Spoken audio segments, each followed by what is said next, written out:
Did Mochi products from Aequita Pharmacy get recalled? We've been seeing this document floating around online, and I've been unable to verify exactly where it came from. So I'm going to break down this document piece by piece to explain to you why I think that it's fake. If you're new here, hey, I'm Allie. I'm on a fantabulous weight loss quest, and hopefully you'll subscribe. Come along for the ride because I put out new videos every day and I go live every Wednesday. So I used to be an affiliate for Mochi. And while I am no longer with Mochi because of all of the shenanery that's taken place, I certainly don't wish them any ill will. And I'm not a huge fan of propaganda, misinformation, garbage documents floating around on the internet. So when I saw this document, which was sent to me by a subscriber, thank you, it raised quite a few red flags. And I know that people are concerned, right? Obviously, this would be a reason for concern. So let's go over a few things, and I'll explain to you why I don't think this is a legitimate document. Now, take all of this with a grain of salt. This is just my opinion. I have not been able to verify the document at all. I have not gotten any commentary. I have not been able to find out, from the state of Massachusetts. I have not been able to verify anything. So the only thing that I'm providing you at this point is my opinion. So take it with a grain of salt. Okay, so let's go over a few key points about this document. First and foremost, the very first thing that caught my eye is that this is supposedly coming from Massachusetts. Well, Aequita Chiquita Banana Pharmacy was not in Massachusetts. And the violations that they had were from their local health department. So if there were some sort of recall, A, it would not have taken this long for it to come out. And B, it would have come from the state in which it originated. I'm not 100% sure if another state's health department would get involved. That seems odd to me. So that's kind of the first red flag. The second red flag is the name down at the bottom. So listing somebody as the head pharmacist is just kind of odd. If you go and you look at job descriptions, job titles for various positions in compounding pharmacies, there is no job description that's like, this is the head pharmacist in charge, right? That seems very layman's terms. And I know that there have been previous documents that have been put out that were specifically noting who the head pharmacist was, but I don't actually think that that's the title. So for me, that's a red flag. The next part that makes no sense, that also makes me think that this is a fake, is the verbiage that's used. It's like, we're issuing this recall. This is a very formal recall. And then in the next paragraph, it's like, we realize that you weren't told about this. It's a voluntary thing. So but we want you to fill out this form on FDA MedWatch. What? It's odd. It doesn't come off as professional. It comes off as somebody trying to elicit fear. And if it is a valid document, that is really, really sad.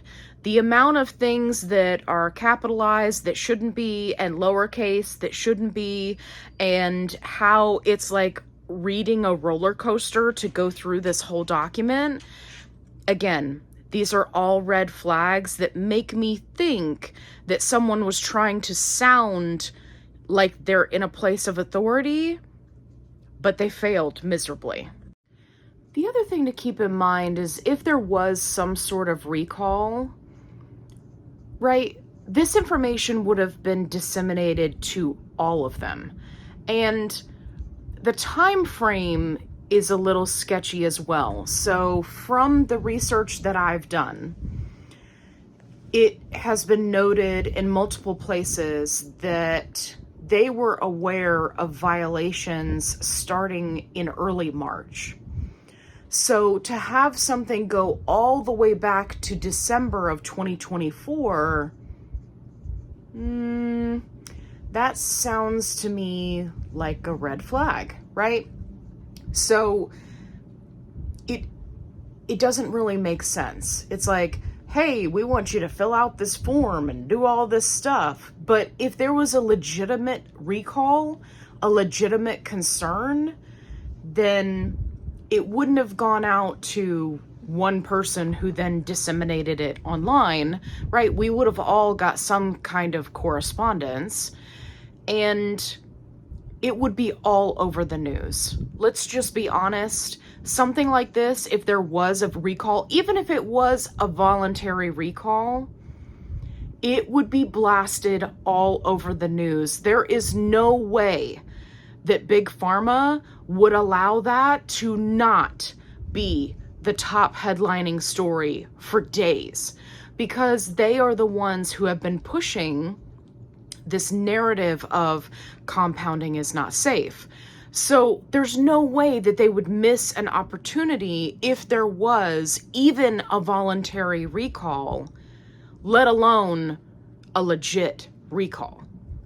It would be blasted all over the news within hours. Like there's no way that this would be flying under the radar. But what I think has happened is that those who are reporters have done the same thing that I've done, which is figured out that this has entirely too many holes in it to be considered legit.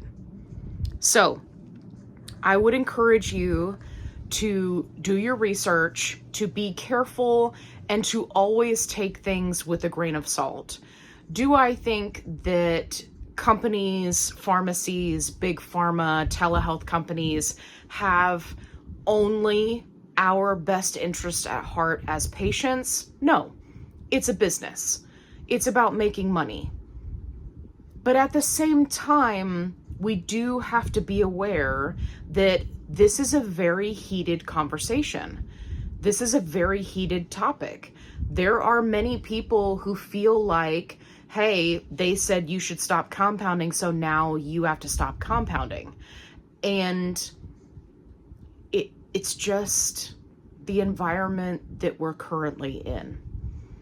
So I don't think that this will be the last of these type of documents that we'll see.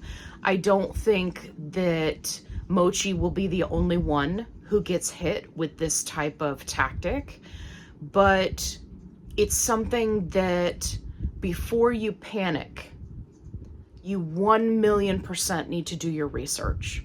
And I understand that it can seem very scary, right? Because we're talking about things that we're injecting into our body.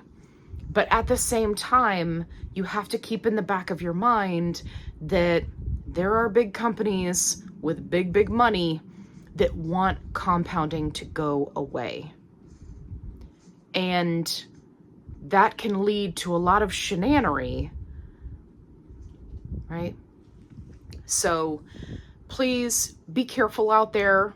If you have concerns, if you have, if you're afraid to take your medication, if you've checked your batch number on the Mochi blog post where all the batch numbers are listed, and you're still feeling uneasy about it, there are companies that do third-party testing. If you want to sacrifice a vial and send it for testing to ease your mind, you can 1,000,000% do that. Nobody did that here. Because if something had been confirmed, it would be listed. It would say, this is in big bold letters, this is not voluntary. This is a mandatory recall. danger, Will Robinson, danger, danger, right? Like it would not be this black and white email printed out, right, with sketchy info on it. So take all of this with a grain of salt. Be safe out there, and please do your research before you just blindly accept something that's going around in the Facebook groups. All right. If you're looking for a positive only support group, I've got you covered. Link is in the description box below. And as always, be kind, rewind.